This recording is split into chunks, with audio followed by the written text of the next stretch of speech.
Los martes a las 8:30 en El Balance nos vestimos de gala para recibir los debates Transforma España. De la mano de Eduardo Serra y moderado por Federico Quevedo, todas las semanas dedicaremos un espacio a reflexionar y debatir sobre aquellos asuntos que contribuyan a transformar el futuro y hacer del nuestro un país mejor. Eduardo Serra, buenas noches. Buenas noches, Federico. Un martes más en nuestros debates Transforma España. Vamos a hablar hoy del Estado de Derecho, ¿no?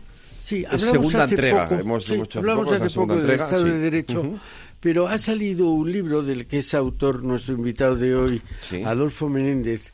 Se llama La importancia y el significado del Estado de Derecho, y yo creo que está escrito por gente de todas las sensibilidades, y pone los puntos sobre las íes, sobre algunas cosas, algunos aspectos esenciales de la democracia de los que no se suele hablar tanto.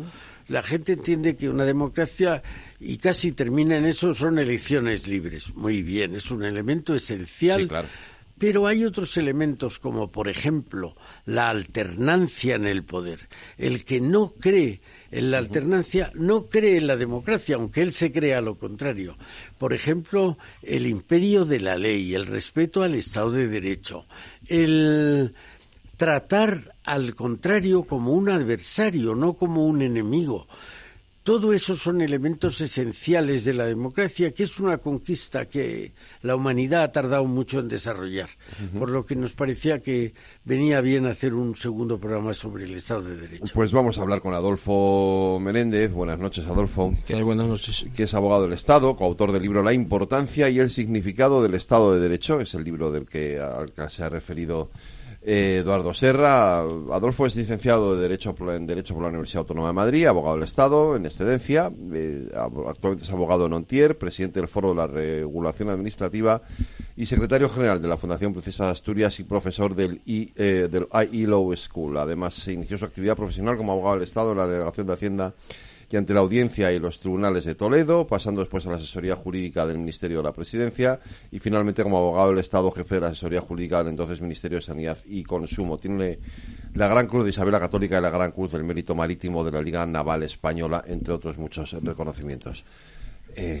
Podríamos seguir, pero bueno, está bien. Matizo nada más que he reingresado y ahora estoy como abogado del Estado en el Tribunal de Cuentas. Ah, pues vaya, esta parte no la tenía yo en el currículum. Perdón, eso es mi culpa. Pues además ahora sí está abogado del Estado en el Tribunal de Cuentas.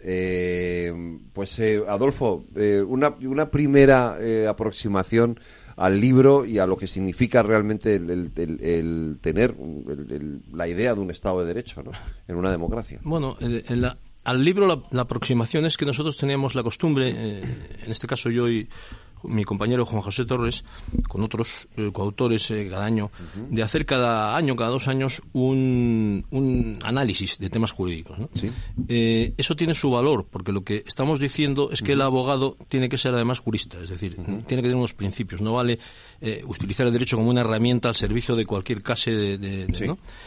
Y en segundo lugar, en concreto, en este caso, hace un par de años cuando vimos las escenas del Capitolio en Estados Unidos, con aquella figura que para la gente de nuestra generación era Pedro Picapiedra y Pablo jugando a los bolos, ¿no?, con los sombreros aquellos que aparecían, es verdad. Pues nos pareció que se estaba deteriorando los básicos, digamos, nos estábamos perdiendo globalmente y que había que hacer una reflexión sobre esto, y es lo que hicimos. Entonces lo organizamos básicamente sobre las grandes instituciones, es decir, primero hay una reflexión general sobre lo que es el Estado de Derecho y luego la Corona, el Parlamento, el Poder Ejecutivo, etcétera, ¿no?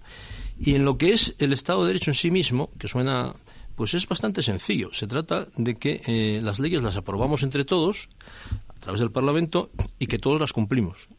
Y que si tenemos alguna discrepancia en relación con las leyes, acudimos a los jueces para que las resuelvan de manera desinteresada, desapasionada más que desinteresada, que también desinteresada, desapasionada, y nos permitan vivir en paz. Esto es básicamente, que parece una cosa, como he dicho, sencilla, pero tiene profundidad, ¿vale? Sí, claro, esto tiene mucho más alcance, ¿no, Eduardo? Sí, porque todos nos llenamos la boca hablando de democracia. Y la inmensa mayoría de la gente entiende como democracia el gobierno de la mayoría, que surge de unas elecciones. Pero además de eso, que desde luego lo es otra serie de cosas que no podemos perder de vista. Y una de esas cosas es el imperio de la ley. Hay una frase memorable del presidente Kennedy que hablaba que él no aceptaba más que el imperio de la ley, porque si no hay imperio de la ley es el imperio de unos cuantos, es decir, de unos contra otros.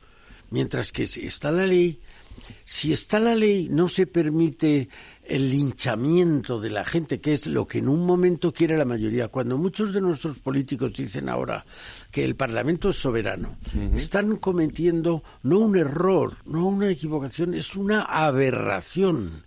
Si usted cree que la mayoría en un momento puede ir por encima de la ley o por encima de la ley constitucional, usted está sacralizando que la mayoría puede aplastar a la minoría, y eso no es la democracia. Por tanto, el imperio de la ley, que es el que, como ha dicho Adolfo, la ley hecha por todos, obliga por igual a todos, al gobernante y a los gobernados. Y a mí eso me parece de una importancia extraordinaria. Luego hay otros elementos en las democracias actuales. Hay el elemento de la alternancia uno tiene que aceptar que puede llegar al gobierno o puede marcharse del gobierno. Los que hacen de su vida profesión de estar en el gobierno dirán lo que quieran, pero no son demócratas. El demócrata exige, para ser demócrata es exigible que uno acepte que puede perder, ser derrotado y perder el gobierno. Y esto, que es fácil de decir, no es fácil de hacer. Pero hay otros elementos: el respeto por los derechos fundamentales, la libertad de los medios de comunicación social. Los medios, en una democracia, entre el gobierno y los gobernados, es decir, entre una minoría como mucho de centenares o miles de personas y una mayoría de muchos millones de personas, el elemento de comunicación son los medios de comunicación social, vosotros. Y es esencial que vosotros podáis decir lo que queráis. Y si os extralimitáis, para eso está el Poder Judicial. Para eso están los jueces, efectivamente. Para eso. ¿Cuáles serían, Adolfo, los principios básicos, ¿vale?, que sustentan un Estado de Derecho? Por empezar desde el principio. Bueno, pues el primero, como su propio nombre indica, es el derecho, el sometimiento a las leyes. Y entonces los tres poderes clásicos, todos están sometidos a la ley. Es decir, el Poder Ejecutivo desarrolla su actividad, pero tiene que cumplir las leyes. Eso es lo que dice la Constitución, y tiene que hacerlo con unos procedimientos determinados y con unos límites determinados, etcétera. El Poder Legislativo también tiene limitaciones en la Constitución, por ejemplo. La puede cambiar, pero tiene que hacerlo con arreglo a unos procedimientos determinados, etcétera. Y el Poder Judicial está absolutamente limitado por la ley, porque los jueces se limitan a aplicar la ley que se ha aprobado en el Parlamento por las mayorías que resulten de las elecciones, ¿no? Y esa trilogía en la que el juego de, como dicen los americanos, de check and balance, ¿no?, de controles y equilibrios, pues funciona, es muy determinante. Si lo vemos desde el plano europeo, para entenderlo un poco en lo inmediato, voy a decir lo que no es el imperio de la ley. Lo que no es el imperio de la ley es lo que ocurrió en Rusia en los años 20, cuando el fiscal Vyshinsky se dedicaba a perseguir a los bolcheviques y a los generales, en fin, y a pedir a través de confesiones, incluso con tortura, que renunciaran a sus tal. Y eso mismo Hitler, a través de su fiscal, lo hacía. Y el mismo Hitler dijo en algún momento determinado que sus fiscales seguían las líneas de Vyshinsky. Eso no es el imperio de la ley. Es decir, eso es la arbitrariedad. Lo que decía Eduardo, el poder absoluto de alguien que, en fin, que hace lo que le da la gana, hablando un poco coloquialmente, ¿no? Entonces, yo creo que esa es la clave, que existe la ley, que existe una ley a cumplir, que se puede cambiar, pero la tenemos que cambiar entre todos. Y eso, a su vez, implica otra cosa, y es que hay límites al poder. Cuando aquí hablamos de épocas pasadas del siglo XVI, hablaban de las monarquías absolutas, de los reyes absolutos, del poder absoluto. Eso ya desde la Revolución Francesa, en el caso continental, la Revolución Inglesa y luego la Revolución Americana, lo generalizan en lo que podemos llamar Occidente. ¿Y qué es esta generalización? Pues quiere decir que el poder no es ni será nunca absoluto, porque siempre habrá un límite. Y en el caso que nos ocupa hoy, donde no en España, en general en toda Europa, el poder ejecutivo ha absorbido al legislativo. Teóricamente es lo contrario. El legislativo elige en su seno al ejecutivo. Pero en la realidad, el líder del partido mayoritario controla el ejecutivo, que es su gobierno, desde luego, pero también el legislativo, que es el Parlamento. Entonces, ¿qué nos queda para que el poder limite al poder? Nos queda el poder judicial. Y si usted rompe el poder judicial, o lo que es lo mismo, rompe la independencia del poder judicial, usted se está cargando la democracia por la puerta de atrás. No es el caballo de Pavía entrando en el Congreso y los diputados, pero usted se carga la democracia de esa manera. Hay un hecho muy conocido, una anécdota entre los juristas, que es la famosa frase de "hay jueces en Berlín", cuando Federico II tenía un vecino que era molinero y entonces hacía ruido con el agua y tal, y se quejaban los aristócratas que estaban con él. Bueno, oiga, hay una discusión, hay un conflicto de intereses, pero en Berlín hay jueces que lo resolverán. Esa esperanza solo, que es profundamente democrática, es vital, porque además lo que le importa al derecho, a mi modo de ver, son las personas, las mujeres y los hombres desnudos. El derecho no funciona ni para los pueblos, ni para los territorios, ni para las naciones, no es así. Son las personas el verdadero derecho. Y si no tienes unas herramientas formales que te permitan acceder a ese... Hoy, por ejemplo, en Europa, si cualquiera de nosotros quisiera, en un tema individual, acudir al Tribunal Europeo para determinadas cosas, todavía no podemos, tenemos que pasar por los Estados. Se camina hacia ahí, vamos a la globalización, etcétera. Pero lo que yo creo que no debemos de perder es el sentido. Por eso he citado antes a Wyszynski y a Hitler y a Stalin, porque claro, mire usted, en fin, todo es opinable, pero yo desde luego me apunto en la dirección contraria, ¿no? Obviamente. Sí que hay una idea que se repite constantemente, sobre todo desde parte por parte, aunque luego lo hablaremos más en concreto, el tema de los peligros, ¿no?, que puede tener el Estado de Derecho, pero una idea que se repite constantemente por parte del populismo, que es la de que el poder legislativo está por encima del poder judicial porque es del que emanan las leyes, ¿no? Pero eso, efectivamente hay una idea que como la legitimación o la legitimidad del Poder Judicial es indirecta al aplicar la ley, dice, no, hay que elegirlos. Lo que no está elegido democráticamente son la idea de la jurisdicción deliberativa, etcétera. Sí. No es así. Es decir, la mecánica es que el Parlamento democrático aprueba las leyes, con la composición que sea y con los matices que sea y tal. En fin, ahí hay implicadas otras cosas, calidad, pero en fin, es al que le compete aplicar la ley. Y después, si hay cualquier conflicto en la interpretación de la ley o en los intereses en juego, etcétera, lo tienen que resolver los jueces. Y los jueces se legitiman precisamente, su legitimidad está en las leyes. El juez no puede hacer más que lo que dice la ley. Y no vale, que es otro argumento que se utiliza normalmente. Bueno, es que la interpretación esta del derecho y tal... Bueno, estoy dispuesto a aceptar que la interpretación jurídica frente a la científica, digamos, por ejemplo, los ingenieros, ¿no?, hablan del percentil del 5% en la resistencia de materiales, etcétera. Vamos a aceptar que la jurídica pueda ser un 10%, pero no es un 100%, no es cualquier cosa. Hay una construcción dogmática, etcétera, en donde tú tienes que explicar lo que estás haciendo. Lo más importante desde ese punto de vista en el control del poder, que es al final lo que hace el derecho, poder público o privado, es que le obliga a explicar por qué hace las cosas. Y a partir de ahí, entonces tú puedes discutir si estás de acuerdo o no estás de acuerdo. Pero si el poder puede hacer lo que quiera sin dar explicaciones, como decía Eduardo antes, pues tenemos un problema. Y además hay una habilidad también histórica evidente, porque el ejemplo es clavado. Por ejemplo, la noche de los cristales rotos de los nazis, ¿no? El poder tiene una especial habilidad para generar culpabilidad en las víctimas. Es decir, Hitler y sus colegas organizan un follón monumental, rompen todos los cristales, ¿no?, y luego detienen a 30.000 judíos y los mandan a Dachau. Bueno, oiga, ese no es el camino. Y lo mismo en el caso de Wyszynski, que hay un libro muy conocido de Kessler sobre del cero al infinito, ¿no?, donde él narra todas esas... ese no es el camino, es de dónde viene una Europa que luego acabó con una Segunda Guerra Mundial con 70 millones de muertos, etcétera, y hemos superado todo eso.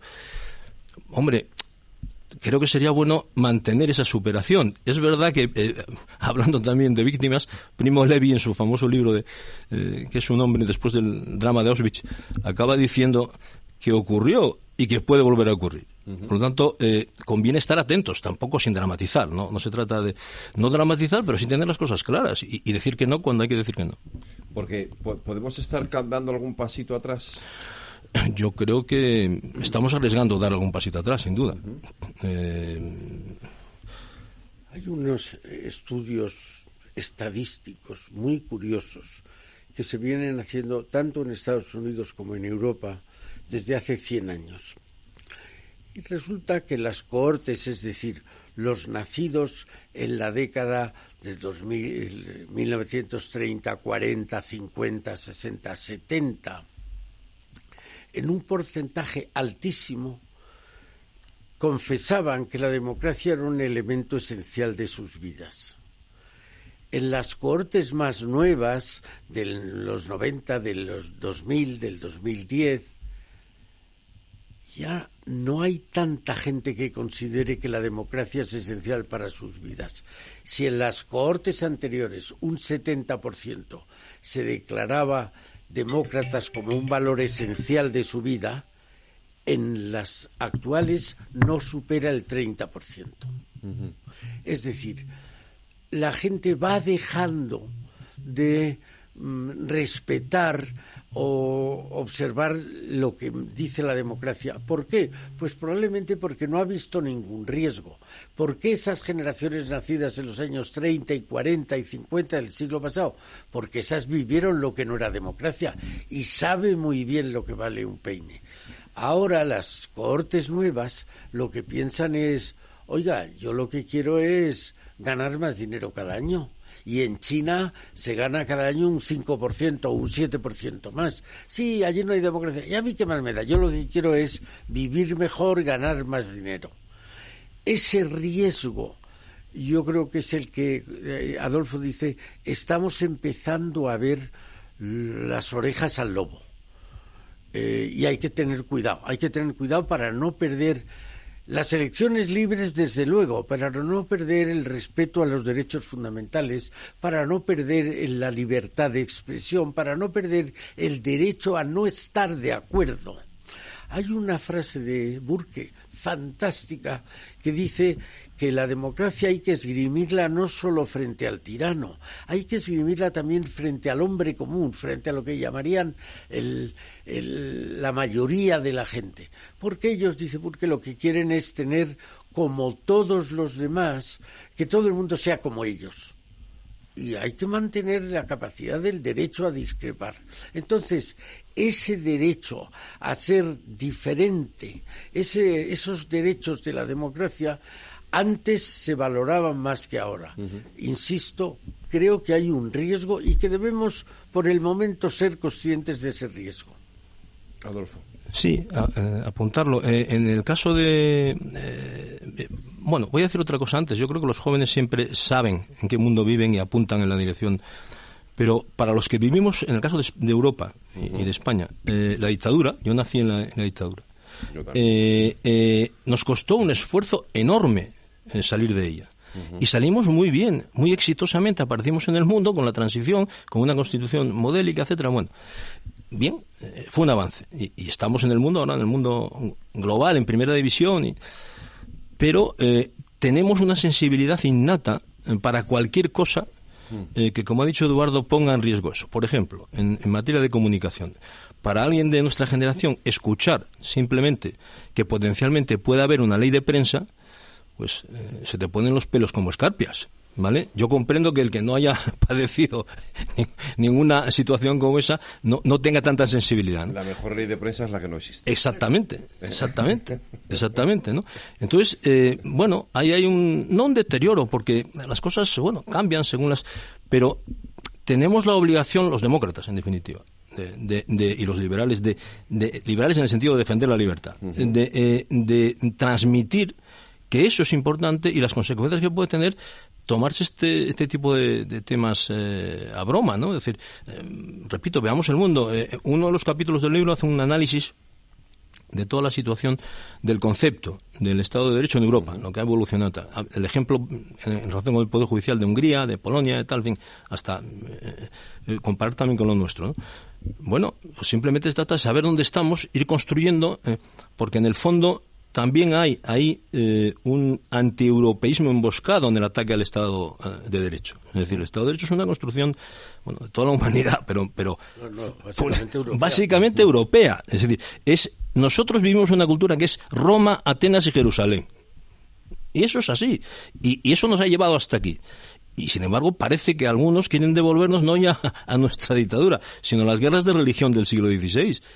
Hombre, tenemos que decir que ese no es el camino. Si al final terminamos ahí, pues ya veríamos a ver, ¿no? Pero no es el camino, porque sabemos que hay otras opciones, ¿no?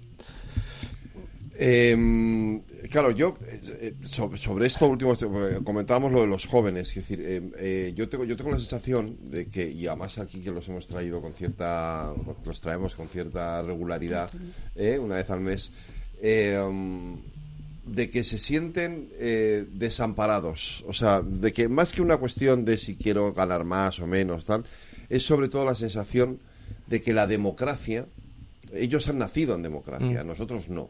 Entonces, nosotros tenemos una percepción, como decíais, de la democracia muy diferente, ¿no? La democracia ha resuelto nuestros problemas. Ellos, sin embargo, tienen la sensación de que la democracia no resuelve sus problemas. No les da vivienda, no les da trabajo, no resuelve el problema del cambio climático, no les permite la independencia para irse de su casa, de casa de sus padres, etcétera. Hay una serie de cuestiones que la democracia no resuelve, ¿no? Entonces, pero yo creo que eso es fruto del tiempo, que cada generación tiene sus problemas y tienen razón, además. Hay problemas que hay que resolver. La vivienda, por ejemplo, o la posibilidad de encontrar un trabajo, en fin, todo eso es así.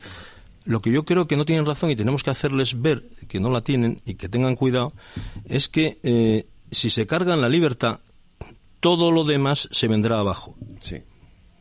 Y si lo que le pasó al pobre Primo Levi, que te llevan a Auschwitz y te enteras cuando estás con un pijama a rayas ya puesto, pues es más difícil salir de ahí que hacerlo antes, ¿no? Que defenderte, en definitiva. En el sentido, por lo tanto, es la democracia la que les permitirá resolver los problemas. Porque si la economía de mercado funciona correctamente es porque hay libertad y eso permitirá, bueno, reordenar las cosas, competir hacia afuera, en fin, lo que sea, ¿no? Yo soy hijo de un almacenista de coloniales. Entonces, la obsesión de mi padre era acabar con los economatos, ¿no? De los sindicatos, porque naturalmente competencia desleal. Si el economato vendía los garbanzos, no los vendía él. Bueno, ya no estamos afortunadamente en ese contexto, pero estamos en otros, ¿no? Y eso es cuestión de adaptarse. Yo siempre les decía en broma a mis alumnos que superarnos a nosotros estaba chupado. No somos gran cosa, ¿no? Pero sin confundirse en el sentido. Yo creo que la clave en este momento, a mi modo de ver, es no perder el sentido esencial de hacia dónde queremos ir. Se utiliza ahora mucho en el mundo empresarial, por ejemplo, la idea de la empresa con sentido, ¿no? Que tenga, se trata de eso, no perder el oremus, porque algunas de las cosas que se escuchan desde el punto de vista estrictamente jurídico. Antes dijo Eduardo una cosa de pasada que es también típico de aquel momento de los años 20. Mire usted, la ley es el soberano, lo que decide el soberano. Eso lo decía un jurista importante en cuanto a su conocimiento técnico, Carl Schmitt, pero que sin embargo pues no es muy de recepción, porque lo decía de Hitler y otros lo dijeron de Stalin, porque al final, ¿no? Yo prefiero aquello de Churchill de que si llaman a las 6 de la mañana saber que es el lechero, porque saber que es el lechero, ¿no? Exacto, ¿no? Porque, y no te la patada en la puerta. Claro. Eso que decías, Federico, de los jóvenes, creo que tienen mucha razón. Es decir, probablemente nuestra generación, yo soy el más viejo, pero nuestra generación ha sido egoísta.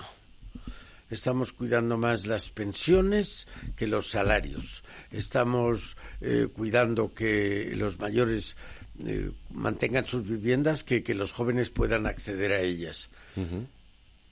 Pero el precio nunca puede ser la libertad.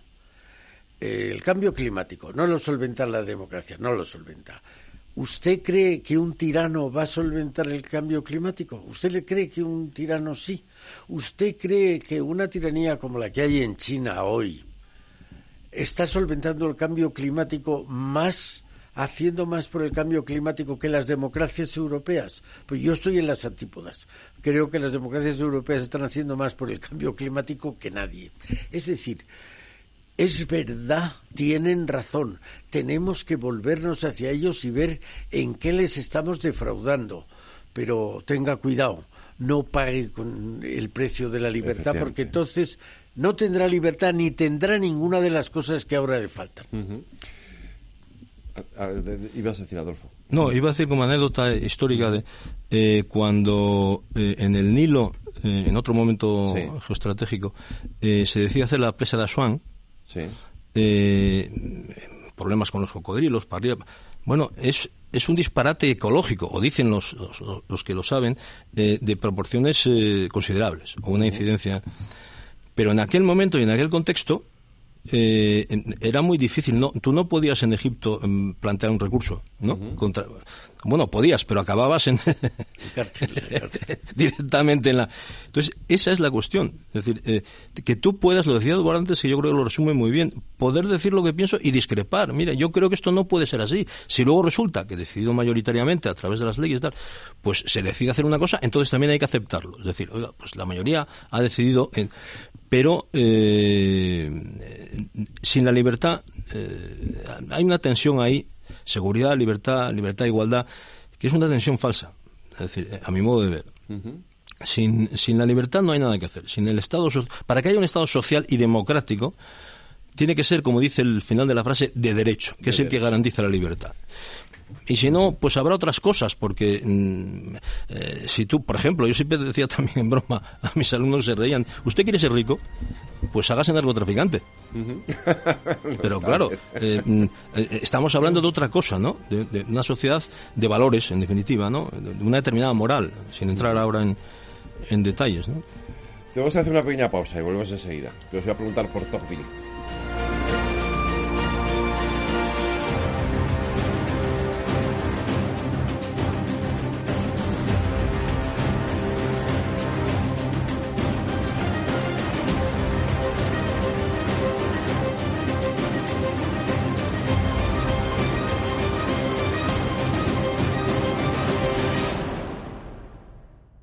Transforma España.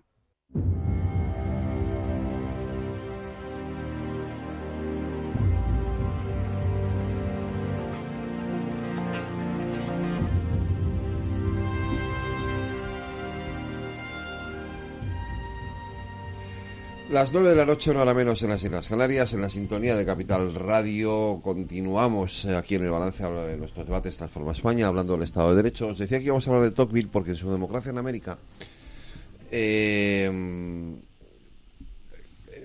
donde sustenta Tocqueville la esencia de la separación de los tres poderes, está en la forma de elección de los distintos poderes. Quiero decir, a diferencia de lo que ocurre en Europa, al Poder Ejecutivo lo eligen directamente los ciudadanos, no lo elige, no es una democracia, no es una democracia parlamentaria en ese sentido, o sea, no es representativa, sino que son los propios ciudadanos los que eligen al Poder Ejecutivo. Eso permite que pueda darse la circunstancia de que un poder legislativo tenga una orientación política o ideológica diferente a la del Ejecutivo. Hay más elementos en la democracia en América que nos difieren, como por ejemplo el hecho de que los miembros del Tribunal Constitucional tengan un mandato vitalicio, que yo siempre he dicho que eso sería buenísimo tenerlo aquí en España. Creo que no solamente en el Constitucional, sino probablemente también en el Supremo. Pero eso permite que efectivamente el Poder Judicial, una vez que un juez ha sido nombrado, ya nadie puede jamás, hasta que se muere, literalmente, que mandato de por vida, ¿no? Hasta que se va, o cesa él porque quiere, o se muere, o se jubila, o se muere, nadie lo puede cambiar y por lo tanto no tiene la presión encima de como me han elegido tengo que servir a mi amo, entre comillas, ¿no?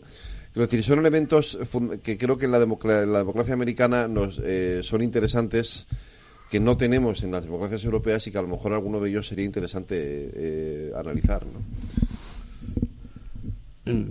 Bueno, el concepto de democracia en ese sentido, el entramado institucional, puede ser distinto en unos sitios o en otros. Sí.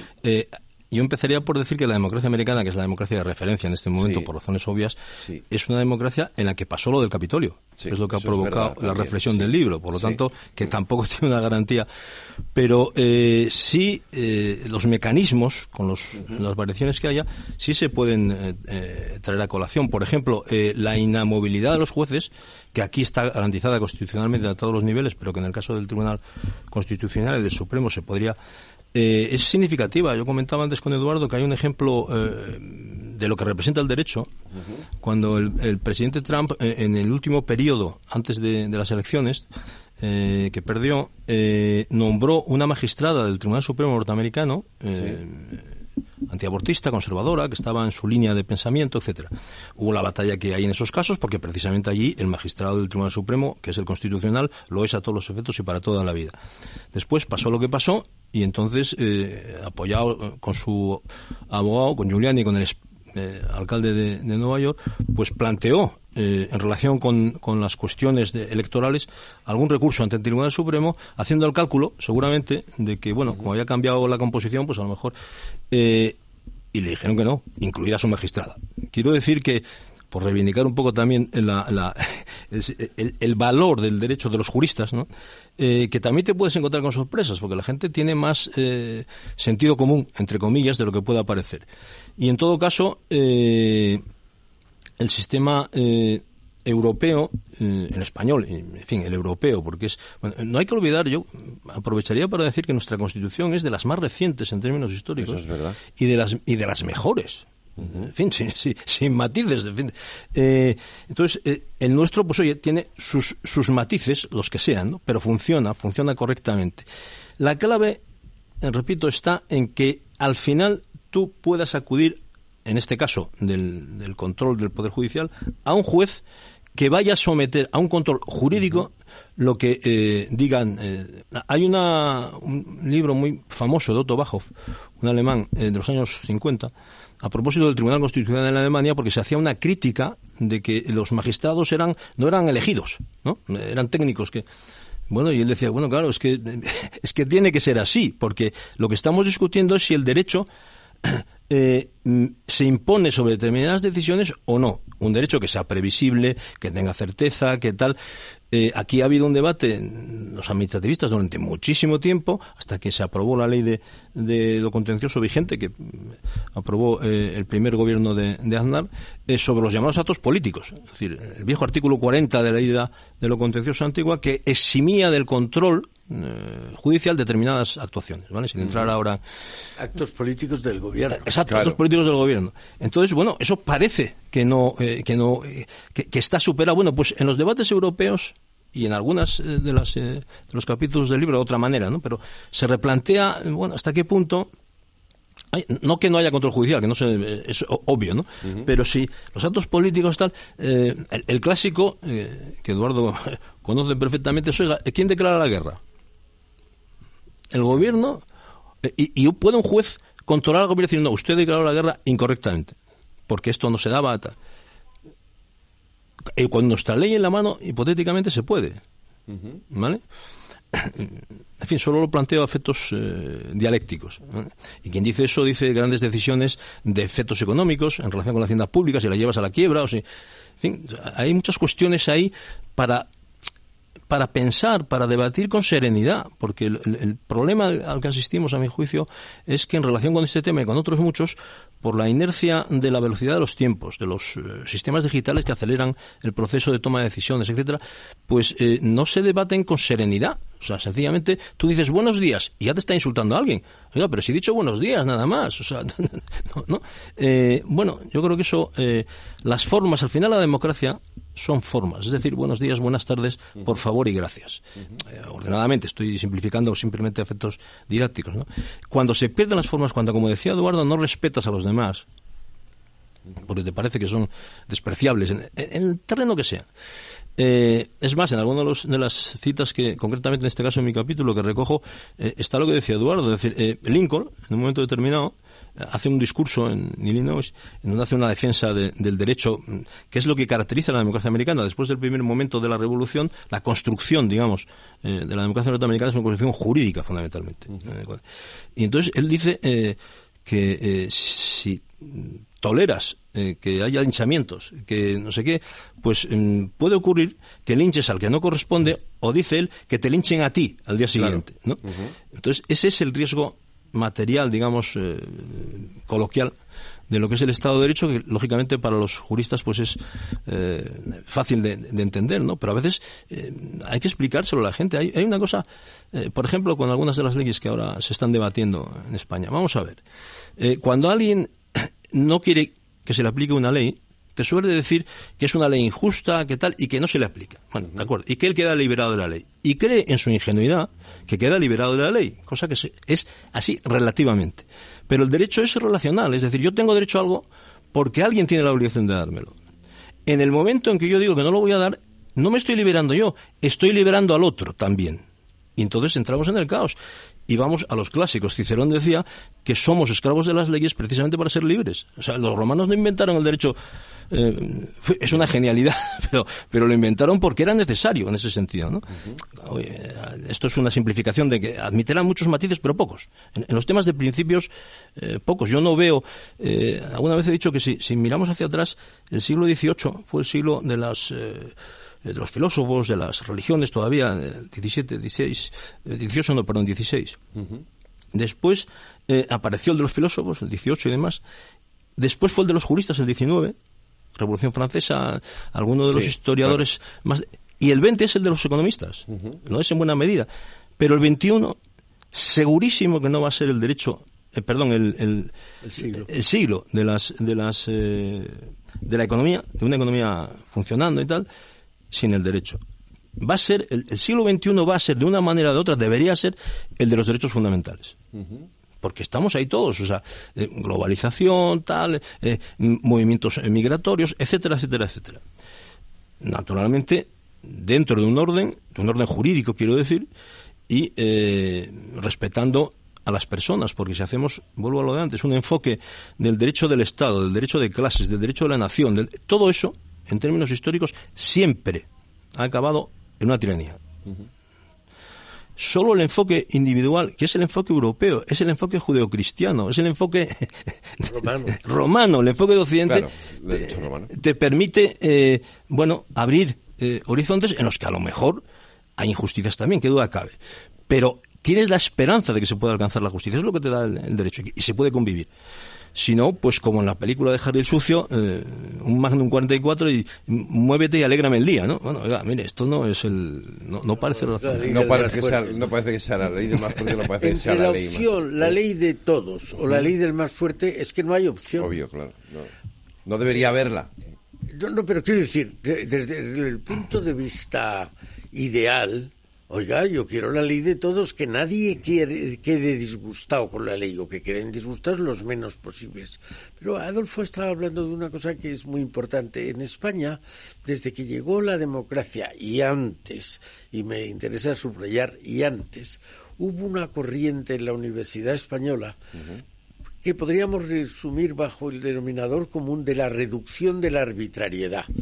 Muchos catedráticos de constitucional, de administrativo, estuvieron esforzándose para que los poderes públicos fueran lo menos arbitrarios posibles, que es, por otro lado, el sumum, el no va más del déspota, del dictador, que haga a la gente lo que yo quiera que hagan. Oiga, no.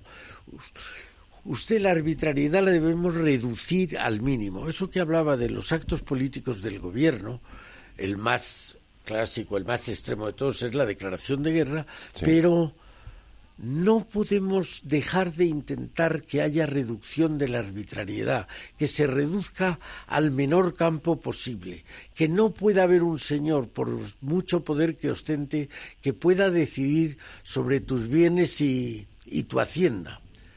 que eso no puede ser, ¿no? Entonces yo creo que en el fondo la democracia, que en Estados Unidos la han tenido desde el principio, y es una distinción fundamental.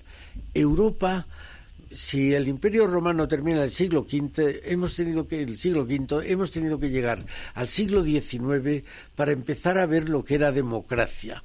Y estamos en el siglo XXI y todavía vemos las imperfecciones. Es decir, hemos tardado mucho en un sistema de gobierno donde no mande la fuerza por la fuerza, que mande la razón y la razón de la mayoría. Que no es solo la mayoría, estos que dicen el Congreso es soberano, no saben lo que dicen. Ni es tampoco la pura razón, tiene que ser la razón apoyada en la mayoría. Eso que nos ha costado tanto es lo que yo le diría a los jóvenes: reclamar vuestros derechos, pero tener cuidado que de matute no os cobren ese precio de quitaros la libertad. Os quería preguntar, Adolfo, por el papel de la corona. Antes, fíjate, has comentado algo que tiene mucho que ver con esto. Yo recuerdo en los años 80 aquel debate que se produjo en España sobre si el rey, al firmar determinadas leyes, ley del aborto, recuerdo, por ejemplo, podría cometer algún tipo de delito, ¿no? Y no, había quien debatía sobre eso. Yo nunca he tenido duda de que no, evidentemente, ¿no? Pero esos debates los recuerdo de aquella época, ¿no? ¿Cuál es claro, eso es lo que nos diferencia también un poco sobre las repúblicas presidencialistas, ¿no? Que la corona tiene un papel en España que es totalmente figurativo, entre comillas, pero tiene que refrendar, el rey refrenda las leyes, ¿no? Sí, nosotros tenemos una monarquía constitucional, sí, y por lo tanto el rey se mueve dentro de los poderes que la Constitución establece, en este caso el referendo, porque la responsabilidad es no del rey, sino del gobierno, ¿no? Y tiene una función representativa de primer orden, neutra en relación con el resto de los poderes, ¿no? De la unidad, del sentimiento colectivo, hacia afuera en las relaciones exteriores y demás, ¿no? Y precisamente yo creo que en este caso nuestros reyes actuales, no solo el rey, la reina también, son un ejemplo de respeto institucional, de estar cumpliendo con su papel. Por eso nosotros en el libro lo primero que hacemos es estudiar la corona como institución, porque es la primera en el orden constitucional, en el orden que está escrito en la Constitución, y porque además es la clave de bóveda de todo el sistema. Es decir, el Estado social y democrático de derecho existe en España porque está la corona haciendo de equilibrio, etcétera, ¿no? Por lo tanto, hay que entender cómo funciona el sistema. Yo, a quienes argumentan a veces ese tipo de cosas, les diría lo contrario. ¿Qué ocurriría si un rey, el que fuera, no desde luego don Felipe, que es un rey constitucional, decidiera intervenir y tomar una decisión política en contra de uno o de otro grupo? Esto es transversal, no tiene nada que ver con, ¿no? Pues creo que tendríamos problemas, ¿de acuerdo? Me parece obvio. Es decir, y al contrario, con el sistema que tenemos, pues la corona es una garantía de libertad, de progreso y de estabilidad. Y además añadiría otra cosa que es muy americana, por cierto. Lo que funciona bien conviene no tocarlo. Eso es. ¿Vale? Sí, yo creo que el papel de la corona es esencial, aunque yo comprendo que es difícil de notar, porque parece que no se le nota, no se le ve. Sin embargo, es, como ha dicho Adolfo, la clave de bóveda. ¿Por qué? Porque mire usted, el tener a alguien que dé lo que nadie habla, pero es lo esencial para el progreso, para la libertad, para todo, es esencial la estabilidad. Y la estabilidad te la da la corona. La corona no mira a las próximas elecciones, no le importan, mira a la próxima generación. La finalidad de un rey es que su sucesor, su heredero, llegue a ocupar el trono. Y por tanto estamos hablando de periodos no de 4 o de 5 años, sino de 30, 40 o 50 años. Esa es la enorme virtud. En segundo lugar, se dice es que la corona no está elegida y por tanto es incompatible la democracia con la corona. Mire usted, hay muchos estudios y se pueden citar a decenas. Si hay 10 países que son las mejores democracias del mundo, 7 son monarquías. Luego no me diga usted que no es compatible, que es incompatible la corona con la democracia, porque las mejores democracias son monarquías, las que lo llevan más a gala son monarquías. Y podemos estar orgullosos desde que hace 40 años ya tenemos una monarquía que acabamos de ver es equiparable a cualquiera de las mejores del mundo. No se puede decir lo mismo de las repúblicas. Hay repúblicas extraordinarias y hay repúblicas que dejan mucho que desear. Entonces yo creo que ese papel de que la corona se preocupa por el largo plazo debe complementarse con la segunda cualidad, y es que es, también lo ha dicho Adolfo, la neutralidad. La ventaja es que ahora mismo que está el ambiente político en España más polarizado, más cargado, si vas a ver al gobierno te ganas la enemistad de la oposición, si vas a ver a la oposición te ganas la enemistad del gobierno. La ventaja de la monarquía, que es neutral, es que si vas al rey no se tiene que enfadar nadie, porque vas a una institución neutral. Y aunque a los políticos les interese decir otra cosa, la inmensa mayoría de una población que naturalmente vota se siente más neutral que polarizada políticamente. Solo en algunas épocas como la actual, la clase política intenta polarizar a la sociedad, pero yo creo que la sociedad, lo vemos en la calle, la sociedad española en las calles es tranquila, apacible y llega constantemente a pactos y acuerdos que no lo hacen los políticos, pero llegan a pactos y acuerdos que son los que nos permiten progresar, ¿no? Vamos con el resto de elementos, entiendo que son esenciales para la presencia. Hemos pasado por encima un poco de algunos de ellos, como el tema de los medios de comunicación, por ejemplo, los medios de comunicación social. Tú has hablado antes de los derechos fundamentales también, como que este iba a ser el siglo de los derechos fundamentales. La propia alternancia en el poder, tú lo has comentado también al principio de la intervención. Son digamos, piezas que son necesarias para el mantenimiento de ese Estado de Derecho, ¿no? Para que sea un Estado de Derecho democrático, ¿no?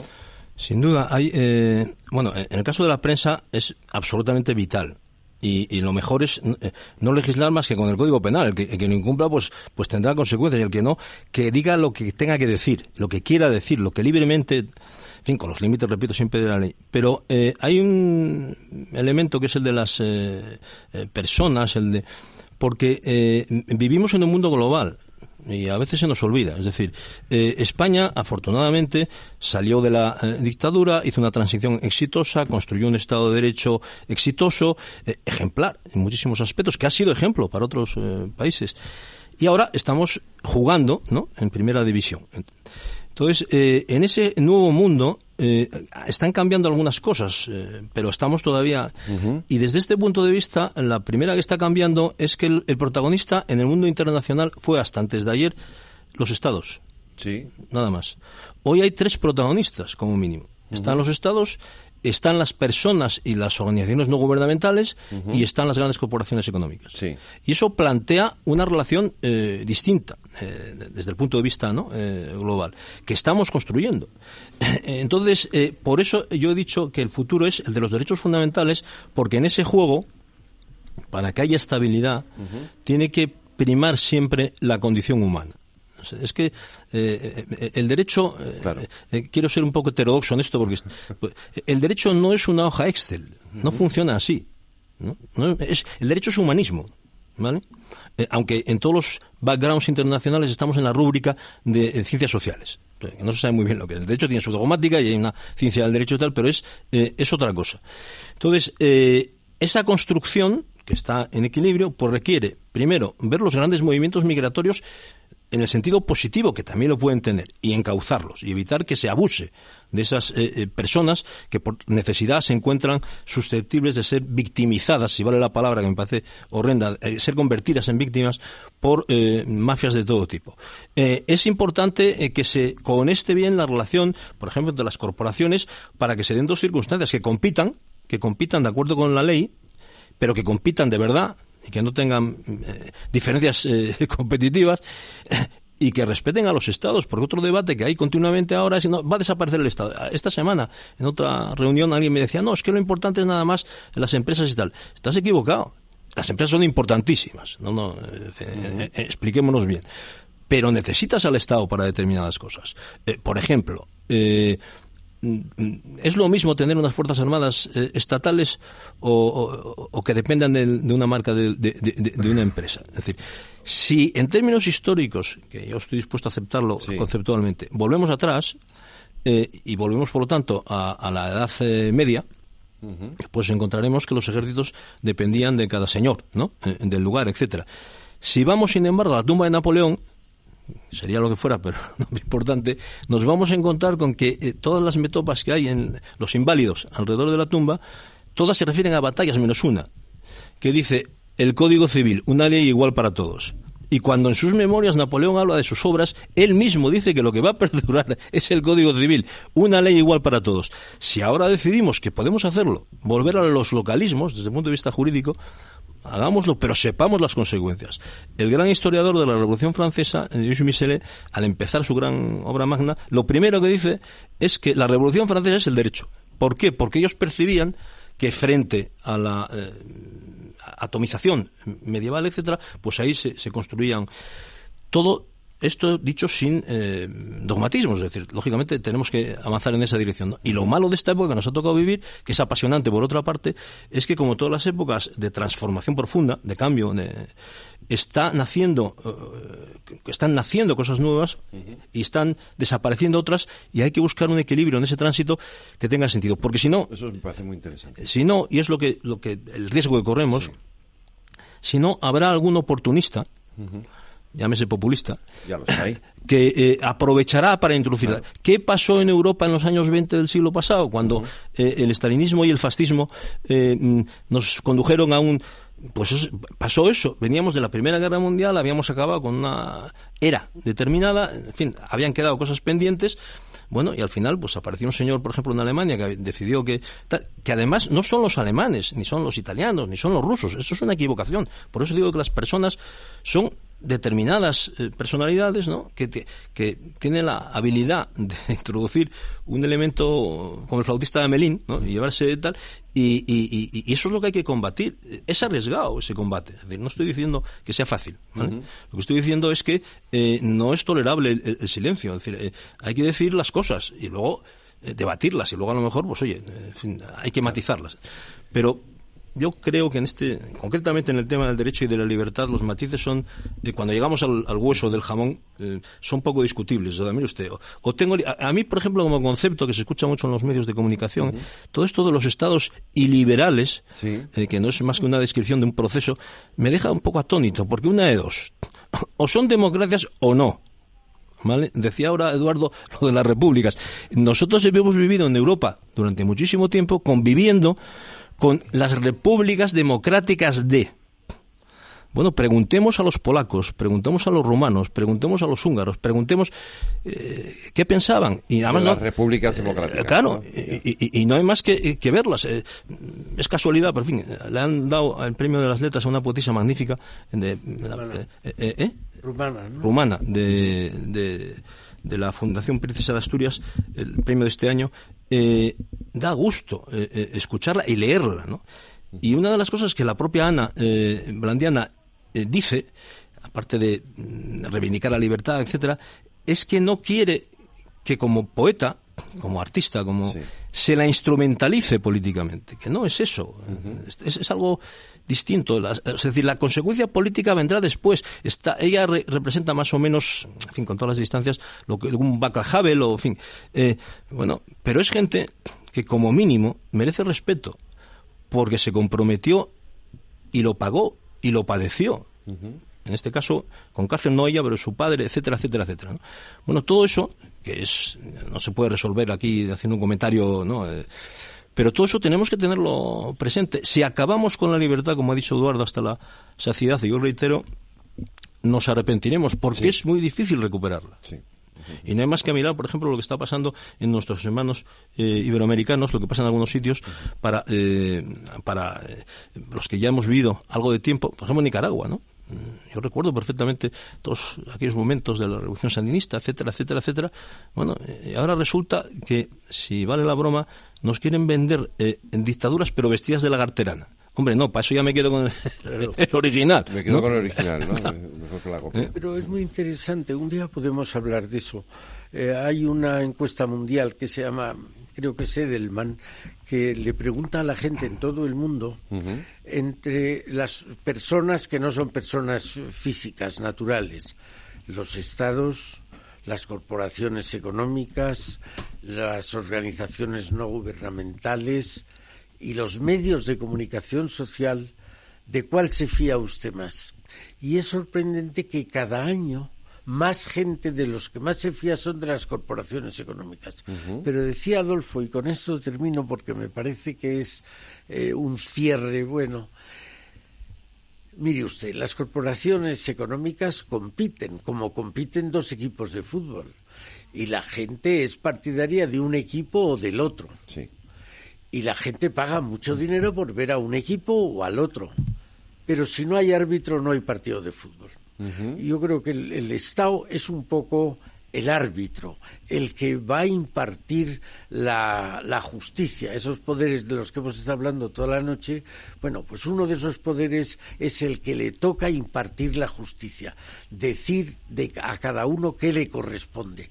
Y esa es una labor extraordinariamente difícil y por eso mismo extraordinariamente importante. Pues hemos hablado de todo esto aquí a lo largo de esta hora de debate Transforma España. Eduardo Serra, Adolfo Menéndez, ha sido de verdad un verdadero placer. Creo que hemos recorrido muy bien, ¿no? Todo este camino que sí, por un elemento fundamental por el Estado de Derecho. Muchísimas gracias, de verdad. Gracias a ti, Federico. Buenas noches. Buenas noches.